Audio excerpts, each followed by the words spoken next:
Okay. Hello. You got a 10-piece, please don't be stingy.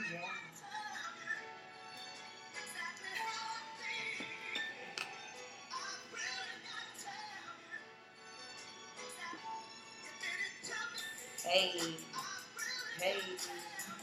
Hey. What's goody? It's Fair Game Friday. Y'all know what it is. I know y'all missed us last week. No, for real though.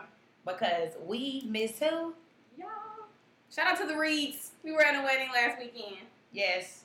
Read all about it. Y'all can still search that hashtag on Instagram and see the lovely pictures that was taken. Lovely bride, lovely groom, lovely son, lovely family. Lovely wedding. What can you ask for? What more can you ask for? Seriously. Yes. So let's go ahead and get it popping. Let's get it popping. And y'all, I'm gonna have my phone. I'm not on it. These is my notes. I was supposed to write it, but the day got a little hectic, so it's okay. Yeah, we got a lot going on. Yeah, we do got a lot going on, but we are our own engineers, and we are the cast. Yes. Of course you did. And the first thing is LeBron James. What did he do? So shout out to LeBron James. He pledges $87 million for a program in where he grew up at for basically lower incomes children to go to college, go to school, tuition free. So, I mean, we all have been in the predicament of FAFSA loans, down to the nitty gritty, trying to get your payments in for college. So shout out to him for donating putting aside $87 million for children to be able to go to college tuition free. I'm sure he's not just going to be giving the money to any old body. I'm sure you'll have to do things to qualify for the scholarship or whatever it may be. But recognition to him, Black Men Rock. Yes. We don't do enough Black Men Rock aspects, but I mean... They do. But when they do, and when they do something, we're going to recognize it. So shout out to him and just really giving back to his community. Like, he went back to play basketball. Now he giving $87 million. I wish I was 12 so I could get that. 12. So I can get that money. The next thing is Straight Outta Compton. It was the #1 movie this weekend in the box office. How much did they make? Do you know? I think it was like $54.7 million. Yes, and supposedly they are going to have a sequel that's going to follow Snoop Dogg, like the next people that came up with. Yeah, I seen that today on. Y'all probably seen that too, because that's just this is today. hot off the press. Yeah, and allegedly that's Ice Cube stamped, approved, and I've seen nothing but good reviews, other than the side shade that everybody's trying to give Dr. Dre for beating women that we already knew about, which is totally irrelevant to the movie because the movie isn't just about Dr. Dre. And the woman that's coming out saying, "Hey, I wasn't mentioned. He beat me up." Do you think that is something that, quote unquote, adds to the story of the music?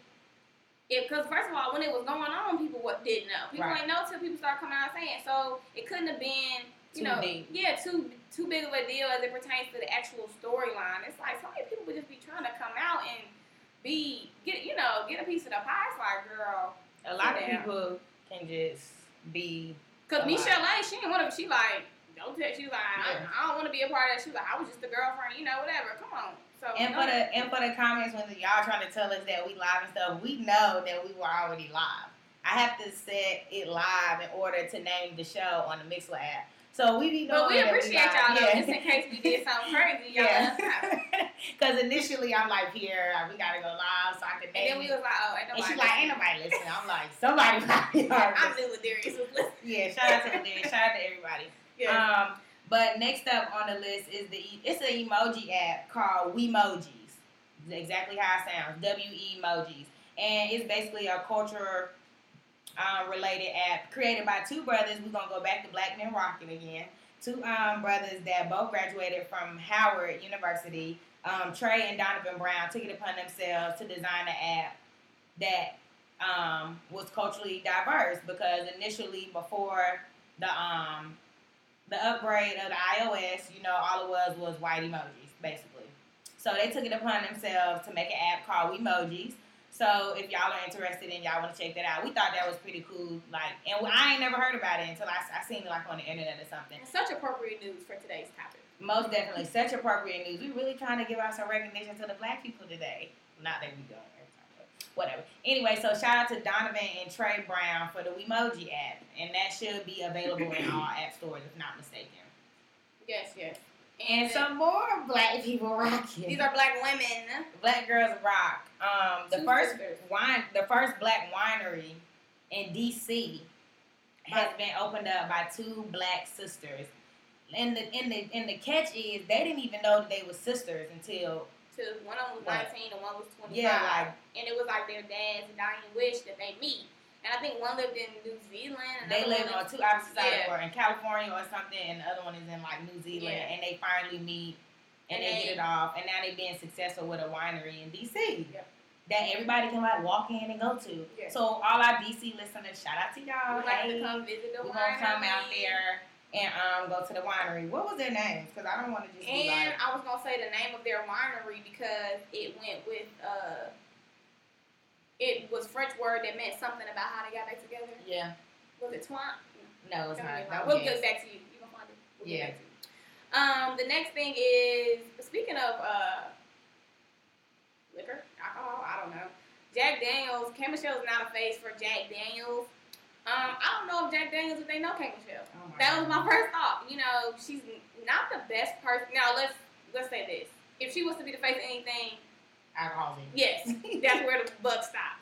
But it's kind of risky, you know, to put somebody as high-headed and, you know, in the blogs and all of that in the front of your product. But, you know, she could have been for VSOP. What happened to that? She had a whole song about it. First of all, whatever. I mean, I think it's going to be a little cray. I just feel like the last thing she needs is a freaking liquor deal. But, Andrea and Robin. What's the name of the thing? No. We'll come back to y'all on that. I don't shout know out to Ladarius who says we don't have our facts sometimes. I don't know how to necessarily pronounce it, but I'm gonna say Trouvé wines. Oh yeah. And Trouvé means something. To find. It means to find. So they found each other and boom, take that. So shout out to y'all. And Ladarius, listen. When y'all see us on our phones, we trying to get ourselves together. This ain't our only thing that we do. I was about to say we were. Yeah, so we be trying to get it. You know, it's alright though. Yeah. Hey, this is real. Yes. Now. Let's go. Y'all, the tea. So Drea that had the ring on, y'all. Drea got the ring back on her hand at the Suns football game or something. Soccer, football in French. Okay. Oh God, yeah. Look. So she put up a little Snapchat and on Instagram, and she's showing the field, but her ring is clearly in the picture. And basically, I mean, her and Orlando are back on. I can't deal. And I didn't watch the Big Boy interview that she did on Big Boy Morning Show, but one of my homegirls did. And on the morning show, she basically was saying that they was trying again, and they was trying to take things slow. And it's just like cut with the shenanigans to the point where it's like, what are y'all doing? Drea wants the family. And if you saw, like, before they first break up, you know, she was really close with his kids and their kids. And I feel like she older, she wants the family. Is Orlando the one for her? Probably not. When people do act like this and embarrass you, all that on social media, it's usually a good sign that you need to go your separate ways. Seriously. But at this point, we were on Team Drea. You know, when all this went down, poor Drea. Drea, you are on your own. We have tried. We pray for you. We try to back you. So, but you got us out here looking like we crazy. Because here you are, and you made sure that little rock was in. What's big? Little rock. Right, it's big. I ain't gonna flex. You made sure it was in the picture. You didn't angle the camera. You knew the blogs and IG people was gonna attack you for this. But it's okay, because you make your bed and you lay in it. So the best of luck to both of y'all. And Obi-Wan Kenobi, be nice. Yes, he said melanin is in. No, be nice. But to all the black people that rock, yes, melanin is in. Yeah, melanin is in. Shout out to my team. Shout out to my melanated folks. Jared from Subway was on his team too, man. We thought it was just investigation because he was related with some people that was mixed up in some things. And Jared, unfortunately, 2 cases. And he's pleading guilty, and he can 2. get he won't ask for less than 5 years, but he won't get more than 12 years. So that's like the agreement right now. His wife left him. He had, I think, 2 kids, like a 1-year-old or something. And this somebody said, was it Charlamagne that said he was getting it? Okay, I'll mess the joke up. Just forget it. But Jared from Subway, sucks for you. Yeah. The Sierra interview. Okay, so we have been really into the Sierra in the future, and we were right. We have been basically, okay, one thing about Fair Game if y'all haven't noticed, we're going to keep y'all on y'all toes. 10 toes down. We get y'all the facts, okay? Before, whether they be a little sketchy sometimes, we get y'all something to go look for if y'all need to, okay? So just know we always ahead of the game. Now, we quoted. We said. Sierra probably didn't try to make this happen. She probably didn't try to talk to Future about the son and all this stuff.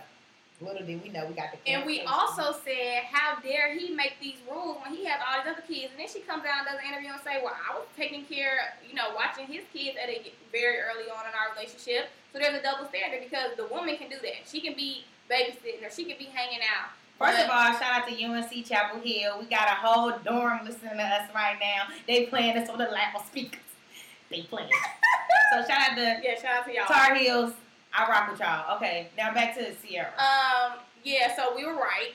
If you just tuned in, she was taking care of his kids early on. She felt like it's a double standard. She tried to reach out to him. He wasn't having it. Wasn't trying to meet him. So then he go out doing things saying, he don't think that's appropriate. Everybody else that don't think it's appropriate. Don't get me started on how we making up rules for this situation we not even in. But Sierra, we still on your team because we was right. You were right, and I hope her and Russell work out because, like she said, she was saying, why wouldn't you want a man to love on your child? We said that too. Yep. If he was a good guy, he was America's favorite guy when he won the Super Bowl. But now, you don't need to be with somebody else's kid. No, you don't get to pick. You don't get to pick sides like that. Correct. So, and if I forget who that was on the news. Good Morning America. Good Morning America. That might be with Gayle King. I don't know what show they did. I think it's Good Morning. Good Morning Live. Y'all know what I'm talking about. And Obi-Wan Kenobi said he is a man, and Obi-Wan Kenobi said Russell is molding her into a woman. And you meet those people that mold you into the type of individual that you need to be, whether it be a better man or a better woman. Like, either way it goes. And let me say something, too. In that interview, they asked her about them being celibate, and she was saying how much, how better it is to get to know somebody instead of clouding your judgment with sex and clouding a relationship, whatever.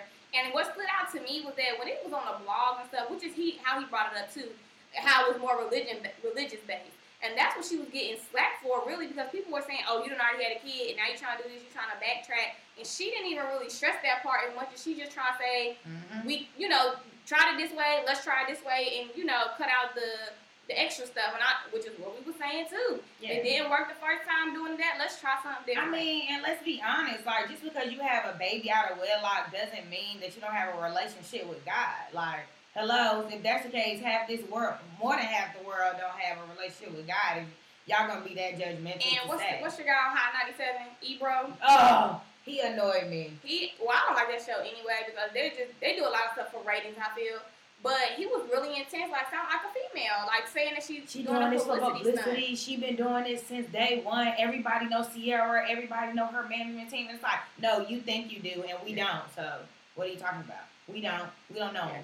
So get out your bag and out your feelings and pay attention to y'all little raggedy 97. So we got a comment from my sister. She said, yeah, man never gets a bad rep for having 3 different girlfriends in a 3-month period and all of them around his child. Exactly. That's true. And I must say there are a lot of men that I even know who has children are very cautious about the woman that they bring around their child. But there are also men that just don't care. And on the devil's advocate side, let's say you do, you vet them and you don't let them see your child, whatever, you're a guy. So let's say that Future saw something in Sierra. He got a child with her. He wanted to wife her. He engaged her. He was engaged with her. Right. So you felt she was special, but you don't feel like she had the judgment to decide. That's what I don't like. Because you were with her and y'all were on the same page at one time, but now you questioning her. And like she said in her interview, she wouldn't put her child in harm's way. So anything that you can't say she a good mother, but she should, you don't get all those It's my kid too. Like, just relax, sir. Yeah. Just chill. And, I got an event for y'all. Yeah, so that's all for in case you missed it. Yeah. So now on to the need to know facts or events. Yeah, these getting slim as the summer ends. But in Spirit Square, they're having a program for, it's called Fundamentals of Hip Hop at 1 o'clock. And Spirit Square does cute little things, by the way. And after that, they have a dance cipher. So if you know how to, that's going to be dope. And that's tomorrow, Saturday at 1 o'clock, if you live in Charlotte. And to all our other listeners, if y'all know things going on in y'all cities and states, y'all can let us know. And we'll say that too, ain't no discrimination. we trying to get Fair Game live all around the world, you know? Yes, and to my sister who has her whole dorm listening, everybody log in and comment. Yes, more comments, more communication, more this thinking flow. So now this really our only story. We're gonna lead us into our topic today, which who's our topic, I guess? Yeah, the topic is Black Lives Matter, and we're gonna kind of spring into culture appropriation and some other things, you know, race. Let's talk it's about just race. Yeah. In the general sense, it's just race. Yes. So mainly focusing on Black Lives Matter. Shaun King, if you don't know, is this guy who is been on the forefront, quote unquote, of Black Lives Matter. And earlier this week, interview. Yeah, earlier this week, the story, people released the story or whatever, that he wasn't black. And they had a picture of a white guy that was his father, and he said that he checked white when he got arrested, and all these things. Which is, you may think similar to Rachel, but it's not. So then basically he got a lot of backlash for not being black. When you look at him, he looks like he looks like Drake, if you will, you know. So to me, I was a little shocked that, because my first thought when I heard it was, how we know this white guy's his real dad? Like, you know, we just saying that, whatever. And my first thought was, if he looks light-skinned and somebody coming out about somebody that's doing something positive and saying that they white, why did we jump all the way to the white side? Mm-hmm. Like, why didn't we say he was biracial? You know, why was that just so easily why would he so easily provoked to jump against someone who's standing up for Black Lives Matter? Yeah. And it's like, and at the end of the day, does it matter? Like, you know, and then people were coming at him because he had a scholarship to Morehouse from Oprah, and they're saying Oprah gives those to black men. He took a spot from another black man. It's like, whoa, you know, whoa. So now, yesterday, he released a blog type of thing on his site talking about it and saying how he, you know, didn't want to put his mom's business out there. Basically, she had an affair with a black man, but he was raised by a white man. Raised to know that a white man was his father. And his mother's white. Yes. So he grew up. It was difficult for him, you know. He identified with black people, and he was saying that with the arrest, the police officer implied he was white because his mom was white and checked the box for him, and the police actually admitted to that too. Right. Mm-hmm, he did. So he basically just expressed his whole struggle. He has a black wife and black kids, and he just can't believe that credible news sources have took this and ran with it. And it's like, we see that every day. But when you got somebody that can come out and say something else, you know, and stand their ground, it's kind of like really sad that we so quick to jump on and latch onto something that was quote-unquote positive. And let me say this, just same as Rachel Dolezal, you have to wonder why the person is coming out to tell this person they not what they say they are, why they saying what they doing. Because these people ain't trying to be famous. They're not trying to be celebrities. They're doing a cause. They're, you know, supporting a cause. So when somebody come out and want to defame somebody and say they not what they proclaim to be, it's because they're on the right track to something or they're doing something right. You got to question people's motives. Like, they can't just jump on and be like, oh, he ain't really for Black lives, he's white. And one thing that he said in his blog that really stuck out to me was the first time he said he always knew his mother was white. Like, he always knew that, but he always knew that he was black, so to say, quote unquote. He always knew that. And the first time he ever heard the term mixed was at school. And he was like, he was in grade school, and other kids were saying to him that he's mixed.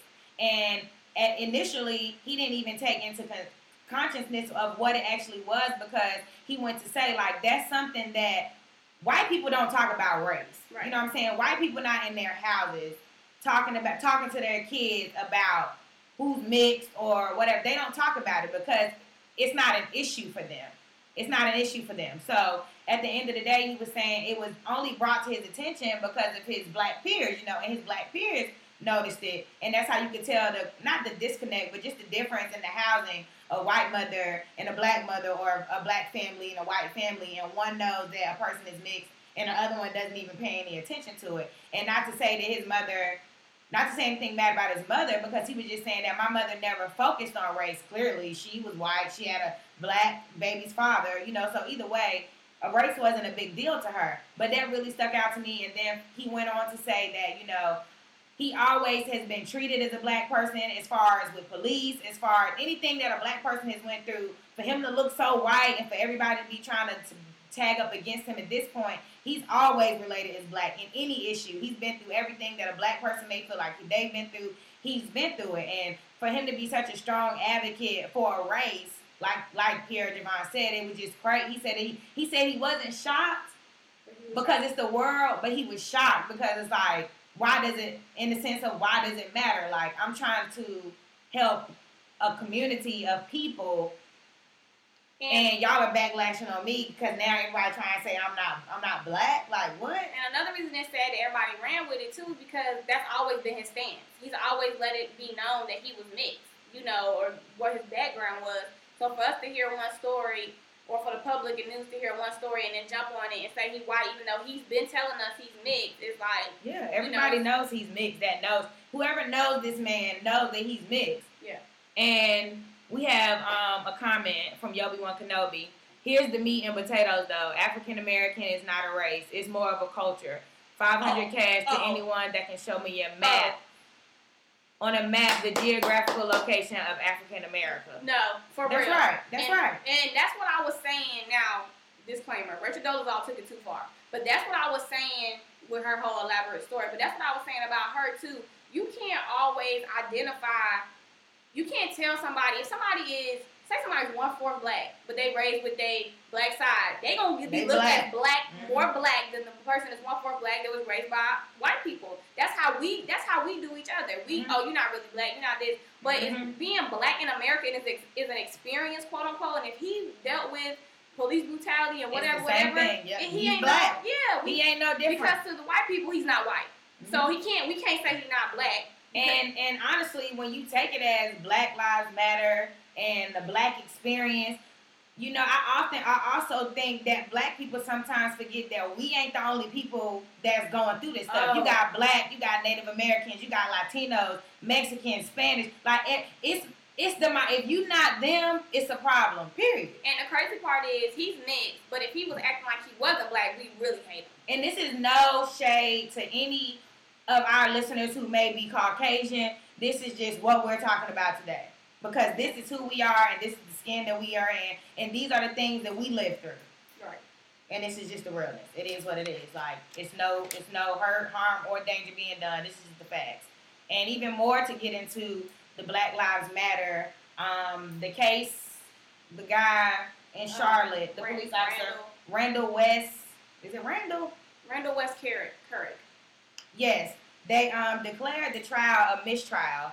Yeah. Now, this happened last year, and the guy with the FAMU and his car broke down. I'm sure everybody remember the story. He got in a wreck or something on the back street, dark street.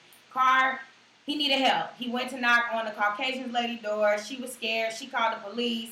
And on the video that they have, when they tased him for precautionary reasoning, and you can see that after they tased the young man, he ran towards the police. But I'm assuming that the run was the shock through his body. It's not, I mean, after you get tased, I only seen one person on the internet, like, legit boss up off a tase, and he was, like, on drugs. So after they tased the guy, he charges towards the police, and the police officer shot 8 times and killed him. And he's been on trial, and it was an open trial. If you lived in Charlotte, you was able to go.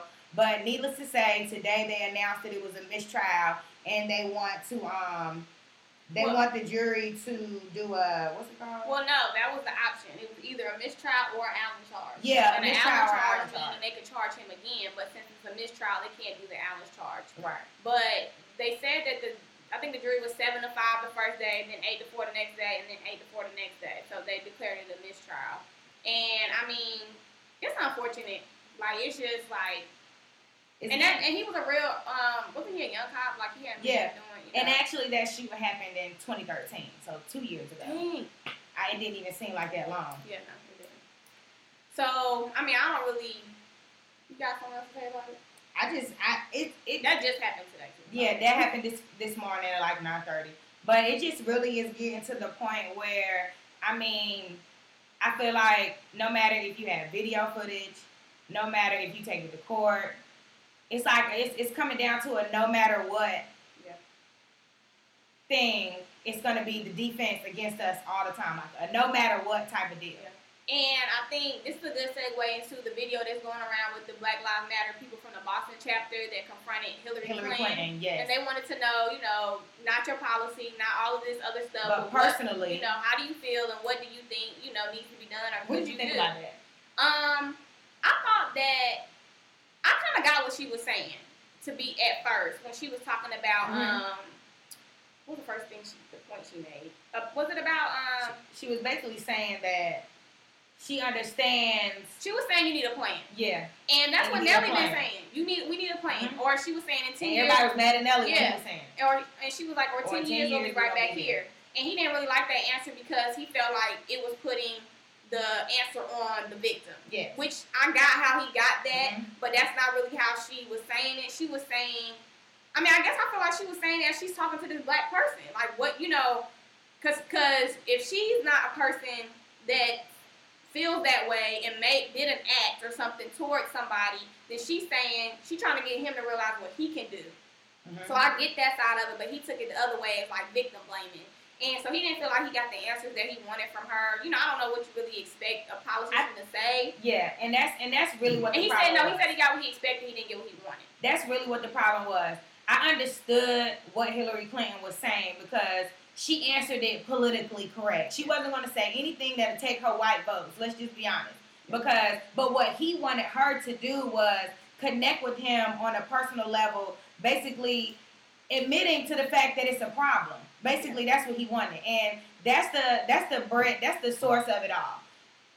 As Caucasians and as blacks, black people, we know it's a problem. We know it's a problem. We always knew it was a problem. When they came over here, it's been a problem. But for the Caucasian people, that's the problem. It's like they always say, it's not race. We don't see race. We don't see, and it's like, you really do though. And it is a problem. And the thing that upsets blacks a lot is that Caucasians never want to admit that it's a problem in America. Some will. But if you put all of them in a group, that some doesn't compare to who won't address it at all. But she also made a good point saying that majority of the world is on the sideline. Right. Whether you're black or white. I haven't been affected personally. I can feel when I see this video, this guy get shot. But if it wasn't my brother, I might not be out there protesting or whatever. And same with white people. They may have plenty of black friends, but that doesn't mean they're going to take a move and go, try to pass a law. That's what she was saying. What do you do with the people on the outside looking in? And that was a good point. And another good point she had was, you can't, because he said something about change something, and she was saying in her role, she changes laws, which is true. She's like, you can't change hearts, which is what I said about the whole Confederate flag thing. What you do when you say it can't fly to state capitol building, you let the people know that's not okay. You can still raise your kids in your house to not like a black person, but when the consequences for acting out on not liking a black person are harsher, people won't do it. Just like if you have to kill somebody and you go to jail, everybody not just gonna kill people. So when you make a consequence for something that's wrong and we hold people to it, when you shoot an unarmed black man, you get sentenced, that's when people stop doing stuff. And that's what she was saying. That's what only the part that she feels she can work on. And the only reason I'm gonna say I liked her answer is because she didn't fake it. Yeah, well, she can't fake it. Well, that's she could have. No, and that's what my point was gonna be. Because if she would have said way too much, we would say she ain't black, she don't know. And that's what he said. She just said that for and that's what he said. He got the answer that he expected. He just didn't get what he wanted. Yeah. So he already knew what he was getting into, stepping into the ring. He just was hoping that she would. Now I'm sure if cameras was never on and it was just him and her sitting at the table, she probably would relax a little more. But you know what I'm saying? And that's another thing. This was an interruption. Yeah. This was something she knew would go viral. She's in the middle of her campaign, so she's on the defense a little bit, really careful. She's not gonna do too much. So in my opinion, she did okay. I didn't expect, Yeah, I didn't expect her. And let's just be real, y'all. You honestly can't expect Caucasian people to understand to a certain extent. Like, you just can't, because that's like we live in two different lives. They don't know. Now, like I said, some, okay, but it still doesn't compare to the amount of things that we go through, that we see, it doesn't compare. Yeah. It doesn't compare. It just is what it is. And even from Black Lives Matter, like we said a couple of shows ago, it's like, we gotta matter more than just about what's going on in the world, what's on video, what police are doing to us. We gotta matter deeper than that, because that's when the plan comes into action. The plan is, okay, we need a foundation, y'all, in order for it to work, we all need to be on the same page. We all got to stand together. We all got to be trying to represent Black Lives Matter. Because on one tweet, you Black Lives Matter, F the police. And on the next tweet, you got two little girls fighting, the little 5 and 7-year-old, the mama rooting the 7-year-old on to fight the little 5 or 3-year-old girl. So it's like, we can't be so far to the left about police brutality and so far to the right about Black people fighting each other. Well, that's what I was going to say on the side of when you said white people, you can't expect a white person to understand, or you can't expect but so much. It's a lot that we not getting from amongst each other too. Yeah. Because it's Black people that not they don't care, but it's not their issue. They not. Yeah, but you can really almost say that they don't care. Yeah, but it's not that they don't care. It's just if I live somewhere and it hasn't, I'm not in Baltimore. It's not that you don't care. It's not in your realm. That's just like if you middle class, rich people not in your realm. Some people that's not their struggle, that's not their relation, and that's not to a fault of their own, right. But at the same time, like you said, you can't insinuate a lot of negative things on a Black culture and then want to say why people don't respect us and why people don't blah blah. Well, look what we reposted all day on Facebook. Look at what we glorify. Yeah, so it's like you can't get mad at what we putting out there because people holding on to it. And there's a lot of people with positive images. Don't get me wrong, but a lot of times the negative overtakes the positive. And it goes to where it's like, look what, and we talked about this before, TV shows, how Blacks are being represented. We don't have no Cosby's, we don't have no Different World, we don't have the Fresh Prince of Bel-Air, Martin, we don't have anything that was mellow, like, okay, to where somebody can watch and be like, all right, they ain't that bad. You know what I'm saying? We got Love and Hip Hop. Mind you, Real Housewives of Atlanta is supposed to have a transgender person on there. No offense to that community, but I'm just saying, like, everybody's fighting. Grown women on Love and Hip Hop. Grown women, 30 plus, and y'all still on TV. I don't care if it's an act or whatever it is. That's what we being put out to be represented as, and that's what's being taken from us. And I said it before, if we're going to say Black Lives Matter, Black lives need to really matter. If it's going to matter on the left, it got to matter on the right. And that's the foundation. If we don't get past that, we're not getting anywhere. And I used to be the one to say, oh, that don't have nothing to do with what's going on, but us killing each other, that don't have nothing to do with it. But the more I sit and realize and see what's going on around us, it's like we ain't helping the situation either, y'all. And we got a couple comments. One says, I guess for white people, it's an accountability issue. And they said Caucasians outnumber ethnic people 4-1, yet 3 out of 4 people shot by police are ethnic. That's true. And I got another comment that in this super ethical society where people are judged for everything, they should be accountable for improving our experience and not just ours, but everyone's. They are the majority in this nation. That's very true. That's true. But what I was going to say to your point about the TV representation, though those are, first of all, Black people are very lazy as far as finding content. Yeah. If you don't give it to us, we don't get it. So, to say, this is not to negate shows like Blackish and good shows. Yeah, that's even, good stuff. Even a drama series that has a Black lead, that's still popping, whatever. Yeah. But what happens is we watch Love and Hip Hop. Why wouldn't it be on? White people are not overflowingly watching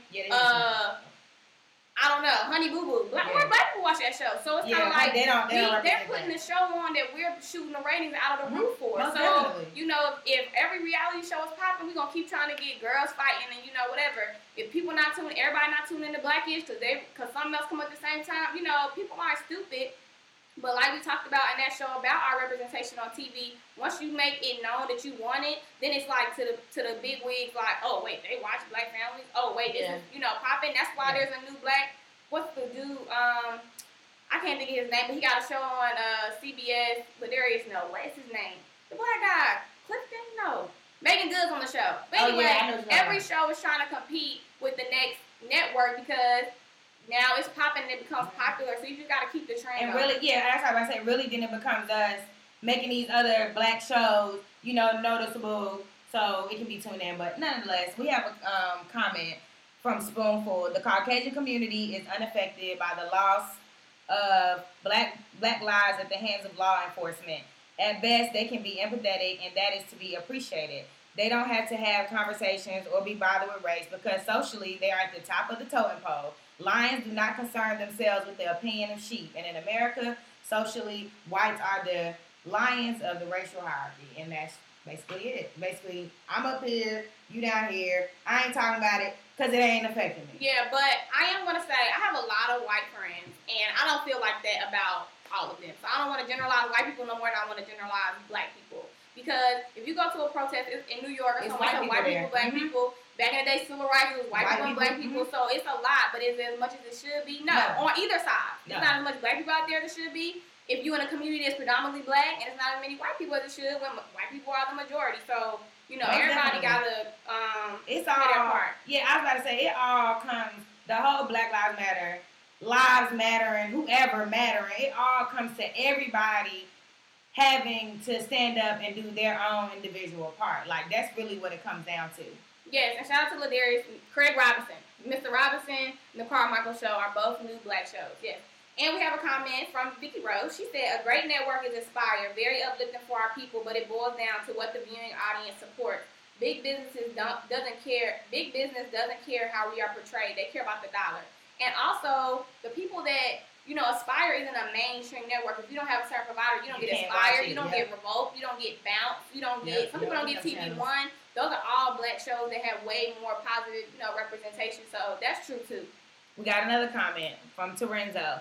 We as black people carry the burden of perfection. We can't make mistakes, be flawed, have shortcomings. We have to answer for love and hip hop. However, white people don't have to answer for the flaws of Honey Boo Boo. And what we said about the Honey Boo Boo, white people wanted that off the air. Like, they was very, very dominant about getting her off the air because they didn't appreciate it. They didn't like how it represented those. But people. Wait a minute. Do white people not have to? I think white people don't have to answer about Honey Boo Boo because Honey Boo Boo people are not people that we see more normally. Right. No shade to black people. We see more people that look like Love and Hip Hop when you go to the club. If I'm a white person and I see a black girl with a short dress and some weave and a big butt, and she look like what I see on Love and Hip Hop. Right. So we perpetuating it. Are we following them? Are they copying us? I think that's what it boils down to because some quote-unquote rednecks, you've seen them, but they're not everywhere. But when you see black people that look like what you see on reality TV, you don't start to think reality TV is so far-fetched. Yeah, but either way, they didn't want that Honey Boo Boo on there. No, they didn't. But we have another one. Our flaws and the disregard for our sons and daughters by the system designed to protect us all are two different conversations. True enough. But yeah, that's a good segue into cultural appropriation. Yes. When I was talking about the big butts. Because I have a point. So cultural appropriation, first of all, let's get a definition before we even start talking so that we all on the same page. Oh. So cultural appropriation, this is according to Wikipedia. Cultural appropriation is a sociological concept which views the adoption or use of elements of one culture by members of a different culture as a largely negative phenomenon. So, and big emphasis on largely negative phenomena. Yes, that's the main part. Yes. So, this is how I feel about cultural appropriation. Do I look flush? It doesn't matter. I feel like cultural appropriation is real, but I also think sometimes, like a lot of things today, we use it too loosely. Blown out of proportion. Yes, and when you say the emphasis on the negative part. So, for example, a couple weeks ago, people were talking about Kylie Jenner rocking the cornrows and saying, she's not black, she want to be black, and that's cultural appropriation or whatever. Usually the people, when you look at people, Kylie Jenner is a specific example. They're not a family that doesn't like black people, or that's making a mockery of black people. And they're doing it because they think it's cool. So, right. That's more of a compliment or flattery to your culture. So that's not really a good example to me. When you get on and you do a skit maybe, or when you do something kind of like Ren and 10 on Brown Sugar, that's culture appropriation when you're, quote unquote, offending another, race. But I think we use it too loosely. Like, to me, Kylie Jenner wasn't culture. It could be culture appropriation, but it's not because that has a negative connotation. I think when we have a culture that is popular, culture appropriation is such a fine line. Like, rap and R&B and hip hop might as well be pop music because it's popular. Everybody wants to be urban, quote unquote. So it's kind of like black people to me walk a fine. It's this back and forth where we want to be cool, we want to be popping, but we don't want y'all to be. But when you do it, but are we doing it to be popular or want people to join in? Like, we want to be on the hottest thing, but when somebody else on the hottest thing, you ain't black, you can't be down with that. We can't pick and choose when it's cool to be popular. Okay, so we have a comment, first of all, about cultural appropriation. So the comment says, someone made a great point about cultural appropriation. White people in America really do not have any history. When they came here, they bought us, and we raised their kids and ran their homes. Is it really cultural appropriation if they never really had a culture of their own? So basically, should the word even be in existence? Because at the end of the day, she's saying, of course they're going to take what we had because they never had anything. Well, so y'all could answer that freely, you know. Well, to that point, so let's say that's true. What people don't realize is we appropriate people's culture all the time. Like, what do you, a black boy dressing preppy? Who dresses preppy? Rich white people. That's appropriating their culture. If we straighten our hair and our hair is naturally curly and naturally thick, that's culture appropriation. Whether we did it to make white people comfortable, whether we did it to fit in, whatever, that's culture appropriation. Light-skinned girls down here blonde, we don't have blonde hair. That's cultural appropriation. So it's like we don't want it when it's on us. Okay, so we have a comment from Takar A. Shout out to the band. From a media standpoint, there needs to be more African American owned media outlets. We can't rely on white owned media to appropriately tell our stories. Buy radio stations and TV stations instead of fragrances and clothing lines. Which is even more of what we saying as far as like, we got to take it further than just being out here on the streets, protesting, doing all that. We got to really build up our communities in order for all these things to take place in our communities. And I have another comment that goes along with that. It says, we are consumers because we don't feel, or we aren't confident that we are empowered to lead the way. We believe we have to consume and take what's given to us. What you and other entrepreneurs and change agents are doing will change, will change young people's self-awareness, and future adults they can be leaders and not followers. We all consume, but we don't always think as to the effect of what we consume and how that affects us. That's very true. Because what we talked about on the show about black African-American representation on TV was knowing the difference. I can watch ratchet TV, but I also can have an intelligent conversation, and I don't think Jocelyn Hernandez is my life goal. Okay, that's what we're missing. Raising your kids. Now this is what I agree with. When so Spoonful says they'll say though that Kylie Jenner made cornrows popular, or that Miley is the creator of twerking. It's about not being credited for our forms of expression. Now I must agree that is true because when Miley Cyrus started twerking, the word twerking became in the Urban Dictionary. We've been twerking since 99-2000. Back that thing up, got dang on juvenile, bling bling, bling blah wow. You know, and it never was noticed. It was like Gucci fire dancing. But Miley Cyrus come out twerking and got in a freaking two-piece, dancing on Robin Thicke. He gets divorced, side note. And all this other stuff, you know what I'm saying? And now that's twerking. But it's like black people been twerking. Black people been having cornrows. Black people been doing all stuff. So I agree with what Pierre Javon's saying, but I also agree with what Spoonful's comment. And Felicia, y'all popping with the comments.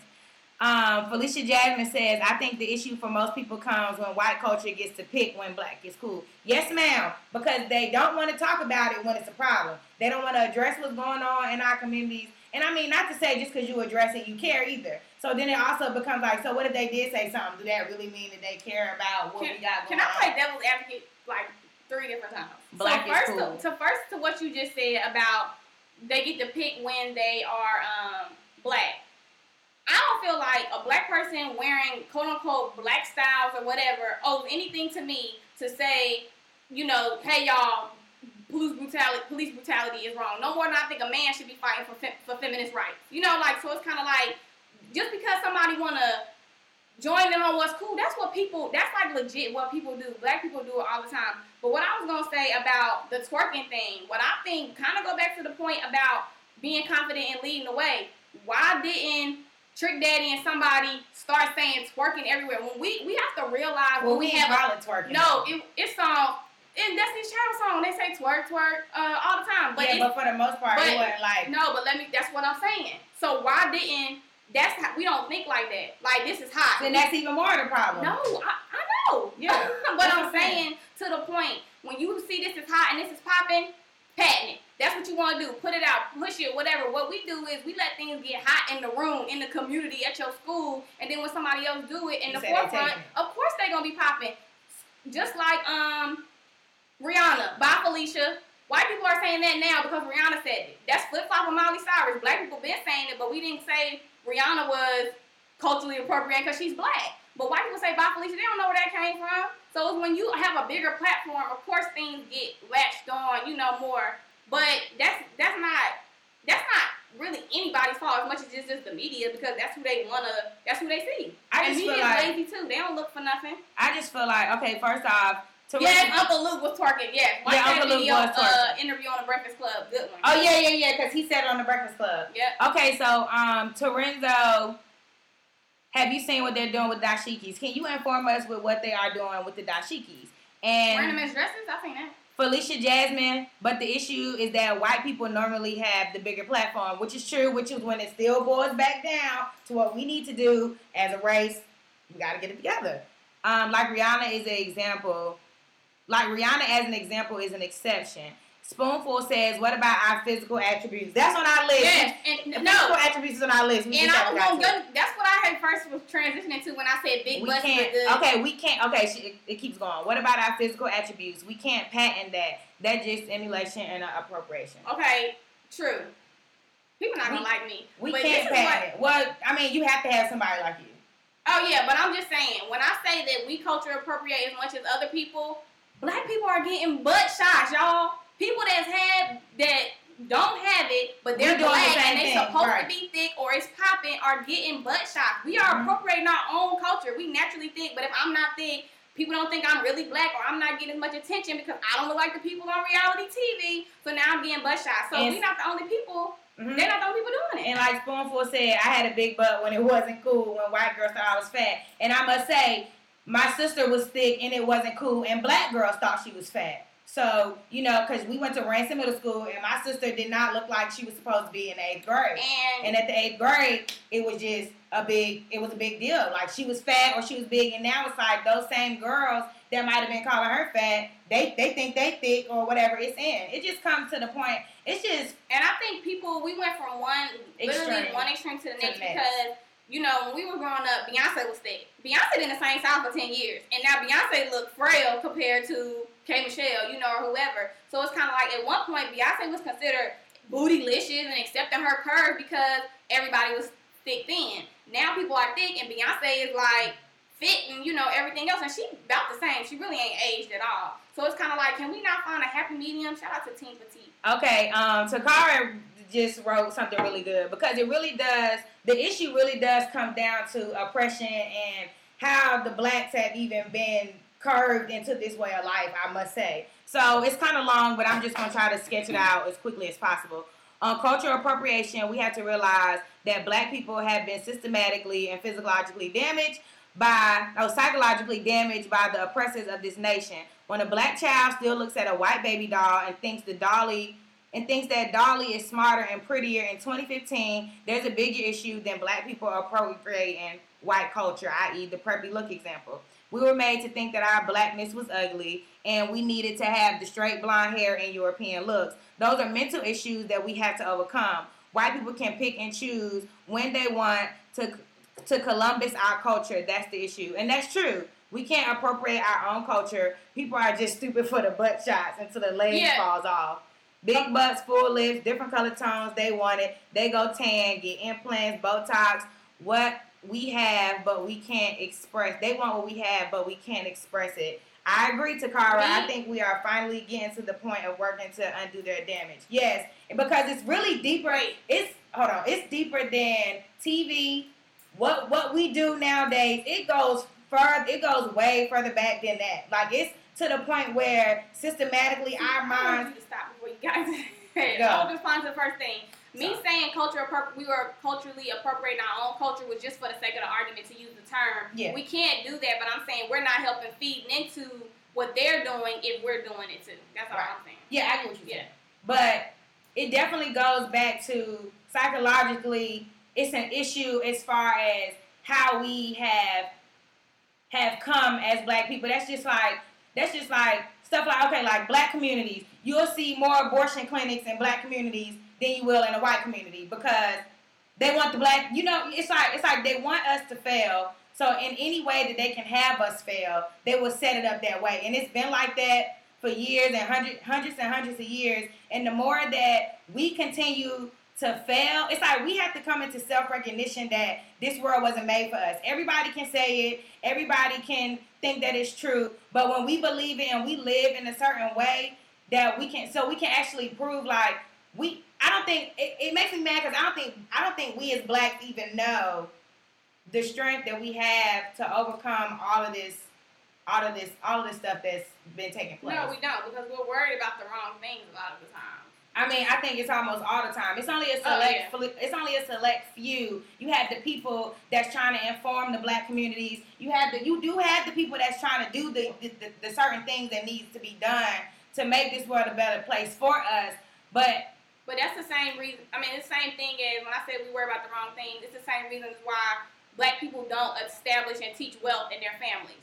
We focusing on other things and, clothes and shoes. A lot of the time, not all the time, we focus on materialistic things as opposed to raising your children to build wealth or to, build their own businesses and stuff. We're getting better now, and like this generation is more into making their own way and their own money. But if that doesn't continue to my kids, it's all in vain. Yeah. Because you can't keep putting the same cycle of student loans and whatever. Nobody's ever going to get on their own and stand on their own 2 feet. So it's kind of like that's a whole thing in itself.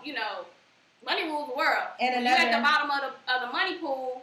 What can you do half the time?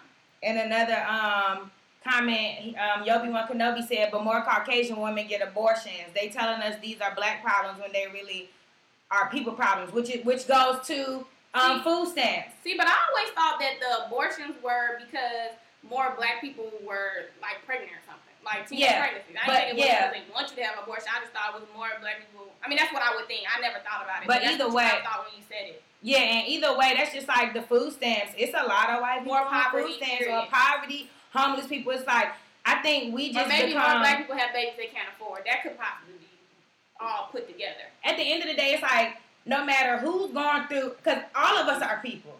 All of us are people, and all of us go through the same things. So at the end of the day, it just becomes a fact of if you're black and you're going through something, you're looked at as totally different. Like you ain't the same. Like a white person not going through the same thing. Because let me tell you, it's white people, black people, it's minority, everybody. We all going through the same thing. Everybody's struggling. Not everybody. I use that word very loosely, but everybody's struggling. Everybody is going through something. And just for one race of a people to feel as though their problems ain't are better than our problems is the problem. But I want to read this. People want to look like us, but just don't want to speak up on matters that affect us. Kylie Jenner has the cornrows, lip injections. Her sister had butt shots, and they love black men. But when do you ever see them speak up for what is happening to us? And that's even what I was saying about even if they do say something, it's like, do we know that they care? And I don't want Kylie Jenner speaking on Black Lives Matter. Like, I just, it would be great if she was versed and she was, intelligent. I don't know if she is, but you know what I'm saying? And she did. No but shade. More of the world would have something to say about her. Girl, you ain't black. You think just because you dating a black... maybe not who made the comment, but I'm saying as far as the Instagram comment, that would be the backlash. Because at the end, that's why I said. But also, like I said, I don't expect a white person to speak up for me no more than I expect a man to speak up for women's rights. Like that's where it is. And it becomes it becomes a thing because then it's like as many people as we always have something to say about not speaking on it. It's like. If they do, we will have something to say about that too. That's another thing about the black community. It's like we want so much, but when we do receive it, it's like negatively taken. Like it's always something. Not saying that sometimes it's not something, but everything isn't always something. Because the issue is just too deep.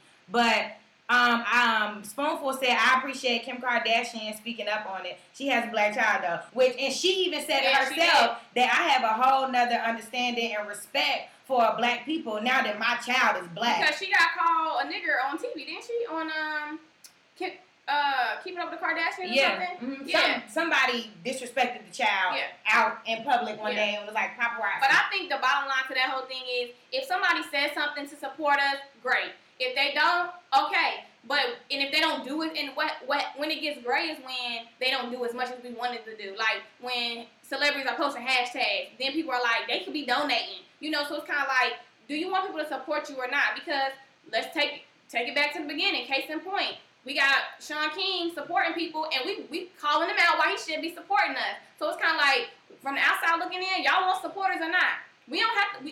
Don't nobody outside have to tear us down. We can do a real good job by ourselves. So it's kind of like, if you want supporters when they come, don't nitpick and say what more they need to do and when they should have did it, because that don't make no sense. Spoonful, nah, it's a humanistic issue. When 9/11 happened, we all banded together. Where are they now? That's true, and I think we banded together on that level because it was a world issue. It wasn't no race other than Muslim. And so we all teamed up together and were against the Muslim community then. So either way, America is good for being against somebody, and it's the white people in the forefront that's always going to be with the whoever that they going against. The white people have everybody on their side, and they all going to team up against the Muslim, or the white people teaming up against all the black people and the rest of the minorities. It just is what it is. I think, like Charlamagne says, when the but we definitely need support. Because I'm reading the comments. It's like what Charlamagne says, when the aliens come and attack the whole world, they're not going to care who's black and who's white. Right. And Hillary Clinton says she looks up to her and she, wait a minute. I missed the comment. First of all, Takara, we thank you because you are giving me some good things to look at after this show is over. But at the end of the day, I didn't know that it was 6:56. We need to support. It's up. Who does Hillary Clinton look up to? I think Margaret Sangster. I think that's her last name. Led the charge in illicit starways in a black woman. She started what would become Planned Parenthood. Hillary Clinton looks up to the woman that started Planned Parenthood. Okay. Yes. But I think it just really comes down to Black Lives Matter, cultural appropriation, like. I'm going to tell you, get your... Go ahead, because I'm trying to gather my thoughts. My closing thought is, I think that, one, it starts in your house. How you raise people and the things you practice. I agree. If you practice, quote unquote, positivity, optimism, showing people that they can, go beyond their circumstances, you instill those in the child. People don't forget that. When you raise a child, or maybe you're negative, or maybe you always got a problem with something, those are the people that we see now typing on the internet. People with that type of mindset and that type of attitude. And I think when you start supporting where you at first, then supporting is second nature. You wouldn't even think to criticize somebody that's doing something good. You wouldn't be trying to pick out what's wrong. And I think that's where we go wrong, when we're digging for something negative and something that is seemingly positive. Like, and that is what annoys me, because if it's going to take energy to be negative, let's be positive. Like, at the end of the day, that's my closing point. And I agree with everything that Pierre Javon is saying. And also, it definitely comes to support, because not only support from anybody else, because, let's be real, how many people do you expect to support us when we can't even support ourselves? That's even like when we talk about fair game, like, no offense to everybody that just might have tuned in. This might have been y'all first show, but we always talk about good stuff. She said she can't wait to tune in again. Thank you, Takara. Shout out to Takara. We always talk about good stuff. You know what I'm saying? It might be funny. It might be about a man one day, a girl next day, positive purpose. But it's like we hardly have no support other than like maybe the few people that tune in, maybe the few people that support us. But here we are, Black Lives Mattering, two black girls trying to do something good, and we can't get a retweet, we can't get a repost, we can't get a 20-second listen just to see if it's good or not. Yeah. So at the end of the day, we really got to start with ourselves. It starts at home. Yeah. It starts within yourself, knowing that all this extra stuff is nonsense. Yeah. And if you I feel like if you give positive out, positive comes back. That's how I know we're going to be good. Hello? We're going to be good regardless at the end of the day. Black lives matter. Black lives have always mattered. Black lives will forever matter to me. But I also know that until we as a people know that Black lives matter, unfortunately, it's not going to get any better. And if you don't have any kids and you're not raising somebody, you got a niece or a nephew or something, that's the next generation. Or maybe it's your friends. Change the mindset of your friends around you. And if they don't feel like they're trying to evolve, then them ain't your friends. And you got to sit down. I think that's a big thing, too. The people that you hang with, you don't get to pick your family, but you do get to pick your friends. And I feel like when you have family, and y'all, like my family, my daddy made sure we watched educational stuff, we knew about stuff, so we could me and my cousins, we did a round table before, talked about things like this, before police brutality was the biggest hot button issue. When you do that and have that kind of conversation, people feel more confident, they feel like they can do something, they don't feel like they can just get behind a keyboard and just bash everybody else. Like, yes. So we really gotta, and we Start appreciate our all the love. community. Yes. And I don't worry no. to the point, because I feel like we are the generation that once we realize that we are it, because we are it, y'all. We are it. We are the change that needs to be. Like, we're it. And once we figure that out, and we are, because it's definitely progressing. More people are knowledgeable about things that have went on than ever before, even including myself. So I know that it's coming. It's gonna take a while, but it's coming. And we got a comment from Vicky Rose. She said it would be great if we supported each other as much as we support artists we don't even know. Y'all are great and fair game matters. Hashtag fair game matters. If y'all love us, if y'all rock with us, get on y'all social medias and hashtag fair game matters. Okay, so this was an amazing topic, y'all, and we gotta wrap it up. I got the quote of the day, which I really like. I don't know if everybody's gonna rock with it, but Charlamagne said it on his podcast, and I googled it to go find it. It's from Brigham Young, and it is, he who takes offense when no offense is intended. Are you listening? Yes. He who takes offense when no offense is intended is a fool, and he who takes offense when offense is intended is a greater fool. And that also, oh yes, I love that. Okay. You go first. Okay, now I think I started off by talking about how loosely we use cultural appropriation, being offended, all of that. It's kind of like when you know somebody trying to offend you, for you to be offended is giving them what they want. Mm-hmm. So get it together. Yes, bottle it up and use it another way. Mm-hmm. When they're not trying to offend you, definitely let it go. Mm-hmm. They maybe tell them that was a little offensive. Maybe you ain't know. Keep it moving. Mm-hmm. But you can't let that hold you. You can't let that be a reason for why you not doing something. You can't let that be a reason for why you mad, why you bitter. That can't be none of your reasons and motives for life if somebody is offending you. That's their problem. Keep it moving. Yes, and that also is closely related to Proverbs. I don't know how y'all might feel about the Bible or whatever, but Proverbs is a chapter with very much so wisdom, knowledge, and all it talks about is wisdom, knowledge, and understanding. And a wise person is a person that ignores a foolish person, because there's different ways. Like, just because somebody is coming at you in a negative manner, like she said, you don't have to respond. We don't have to get mad. We don't have to give these people what they want.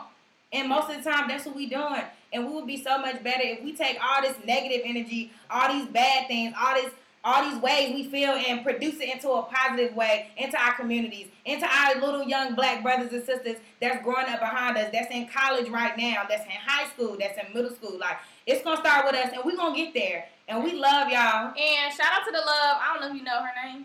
Kizzy K. Hey, ladies, it's Kaswana. I've been listening the last month or so and have been sharing with friends to listen as well. We'll just start sharing on social media because this is great. Best wishes to you all. Thank you. Great quote. And we thank y'all. And Drew G said it takes less energy to be positive. You have to work too hard to be negative. That's shout out to the Drews. No, for real. That's okay. True. NCCU football, maybe. And so no, that's not him. I'm sorry. We helped somebody today. Hopefully, what Tupac say? I may not change the world, but I might spark somebody that will. Hey, and we just trying to spark the conversation. We just trying to get y'all something real, because we are what? Real. And this is fair game. Next week, we talking about some mess. Next week, we talking about things guys do that girls hate.